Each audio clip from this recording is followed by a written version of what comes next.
Now this is your sleepless scout again, with another what if the monsters of Auschwitz, X-Men what if. So last time we left off,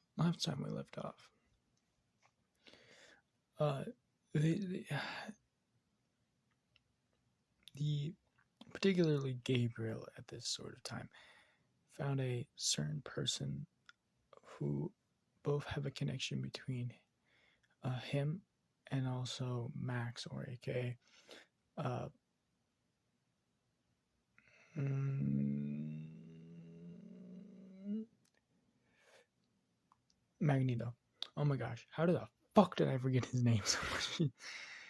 Oh my gosh, okay. Magneto, and they both have a connection between them two. The connection between those two is Max, he was the one who killed his brother.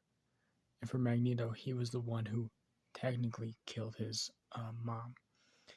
And what I mean by technically is he was the one who did experiments on her because she born Magneto, so she has to have something special with her genetic code to have born a mutant, right? So they did experiments on her, and that's why she died of cancer.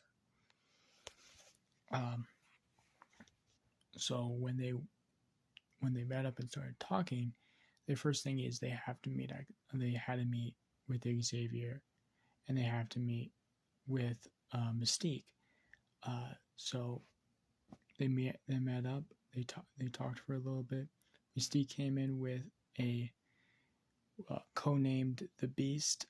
We all know who it is. Basically, Monkey Man, looks beautiful. They found him. The only thing that was different is the metal that he used for his submarine was actually non-magnetic, or was still magnetic, but it was very just on the spectrum between very close and not there yet. So when he was pulling it up off the water, it was actually incredibly hard. So he didn't have enough time to actually charge through it. And when they finally got to him, he was actually not even on it. He was actually on a different ship. And the U.S. government stepped in and arrested Mystique, Charles, Magneto, and Gabriel, and letting Beast go ahead and leave because they never know he was there actually, and he's actually a lawyer and can probably help him out. So it was a better idea for him to escape than the rest. So that was the last time we left off. So let's start the what if. So we start out with all four of them in like different rooms, getting questioned, and like why were you here? Why were you here? Like bro, chill. Like, why were you at the docks at this time, at this date? And what are you doing? And he's like, well, actually, this is Gabriel looks at him and just says, oh, actually, I was at your mother's house a couple hours before that. I was having some sort of a fun time with her, and I thought to myself, I need to get a little bit more wetter than what your mother can give me. Like, god damn it. Instantly they all called Beast. Instantaneously they called him up, just being like, yeah, bro, what do I need you here? Gabriel's fucking with them. Magneto is not answering any questions. Charles is fucking with their minds a little bit, trying to see if they can get any details from what he knows from like the case itself, what he has the information of, like what he researched for the short time period that he got, and what they know. And we realize they know shit as much as they know shit. So he's still like trying to get as many details as physically possible. Mystique, mostly because of Beast training her beforehand, if she ever gets to a police officer, plead the fifth, wait for him to get there. So she's also quiet as shit. All of them are quiet except Gabriel, who's fucking with them so much. It's like, okay, so you were born when again? Well, I was born. So I was born in Germany, 1928. But actually, I was fucking your grandmother in June 1935. So I don't know if you were my son or not. I really. What's your last name? Yeah, yeah, yeah. I was fucking a girl. Last name was that June of 1932 or April of 1935. I don't know. It was something in those qualities. Now this is the U.S. government. This is like special ops. So they're trying to get to him, but they can't. Like every torture method, everything he laughs at. And the other three, they're quiet as a mouse. And then obviously Beast walks in and clears everything up. They have nothing on him. All of the things that they have even on the three are speculative, like really really like not speculative at best, and they have to let them go anyway with no charges to their name because like they don't have any information, so well, you can't do anything. uh and like Gabriel like walks out, he's like, oh yeah, yeah, no, it was June April 25th that I fucked your mother. Like, god damn it, shut the fuck up. He was talking the entire time, but they didn't get any information. But the U.S. government knows that they're a part of it, so they make a deal. They crack a deal that they will help both of them catch this dude. They'll just share information, and they did. So, so this is they know they were against this dude. They know they were trying to get him in particular because he was there at the same time, there at the same occasion, and they know they were trying to get him. So guess what? They both help each other really well because they need to. So they also start the mutant organization, starting with the four, Gabriel, starting with the five, sorry, Gabriel, Mystique, Magneto, and wait, no, it's the four. Mystique, Gabriel, Magneto. Yeah, it's just four.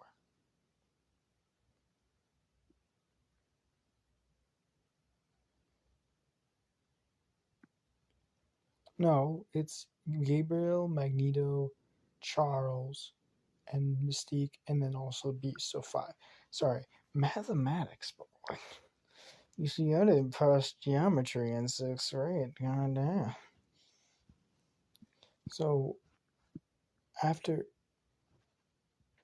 they started the mutant organization, where Beast actually made the first version of Celestro, so he puts on Charles' head and he starts searching for other mutants, and he finds. Let me think correctly if I remember all.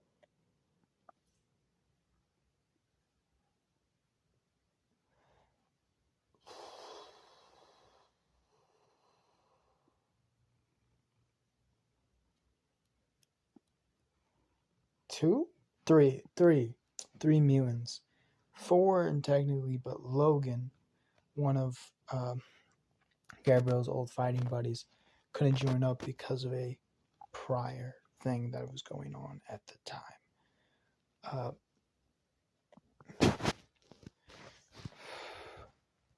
So they found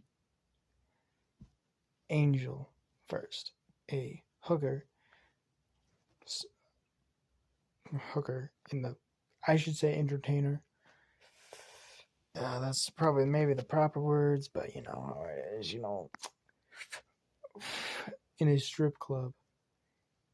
And they both showed their mutant powers, and she showed her hers in an interesting way. And then they found one other boy, the screaming one. And then they found almost Blastoise, basically. And then they already had Mystique, and they also already had Beast. Those two are already here, so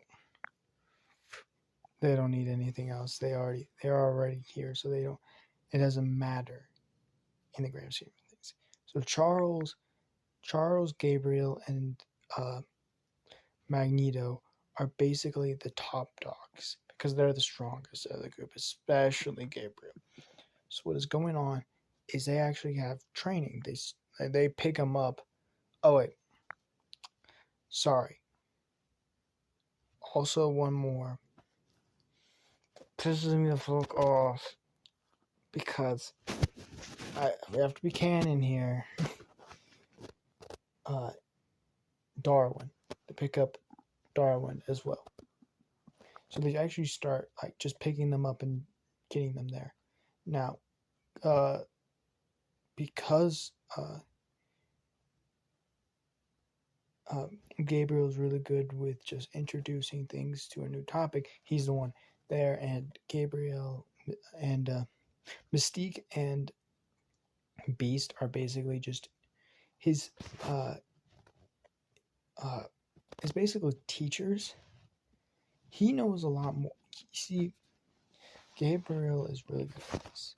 He likes surrounding himself with people who can do better things than he can do most of the time.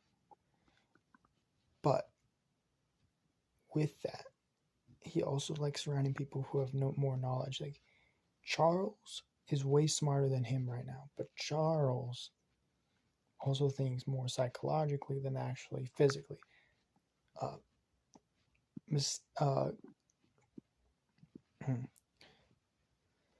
Magneto thinks more physically than Charles does, and he's the good middle point. And those two in the back, Beast is a great scientist, and he's great, but he has no good on combat. Mystique, great combat, but not a lot in the actual science of everything. So everyone around him can work.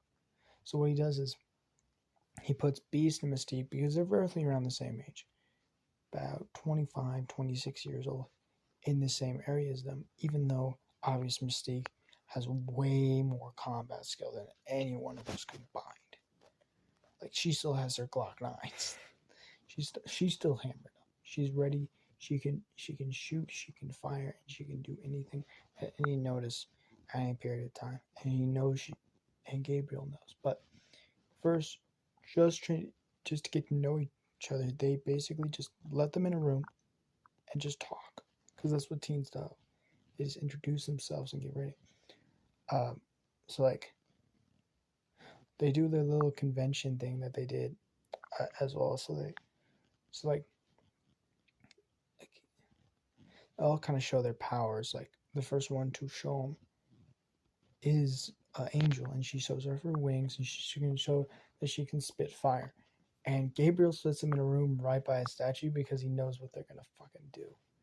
And Charles knows as well, and Magneto knows as well, and they're watching from a distance. They're watching from a far distance away from like them, and they know what they're gonna do because they're 26 years old. They're gonna have a little bit of fun with their powers, and Gabriel before this said let loose. So,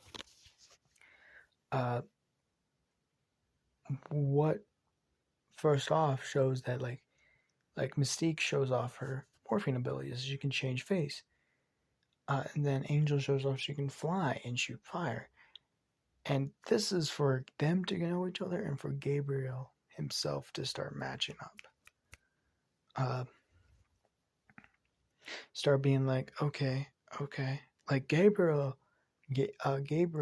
knows that Mystique, Charles, Magneto are great teammates, but who else can work with each other? Who else can help each other out? The Scream Kid, screams out bellows and smashes the glass. Oh, that's interesting.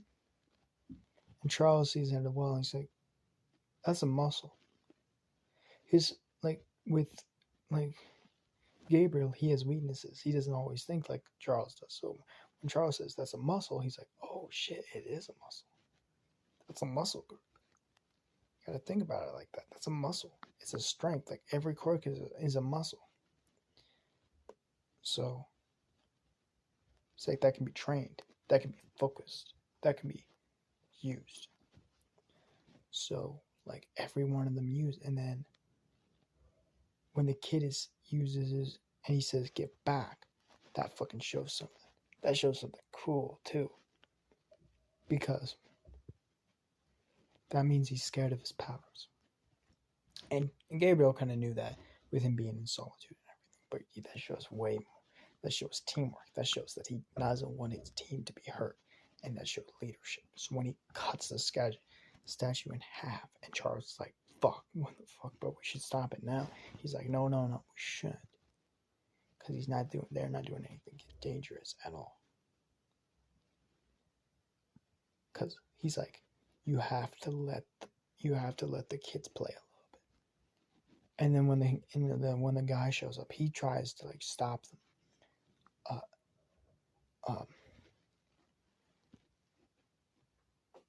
And when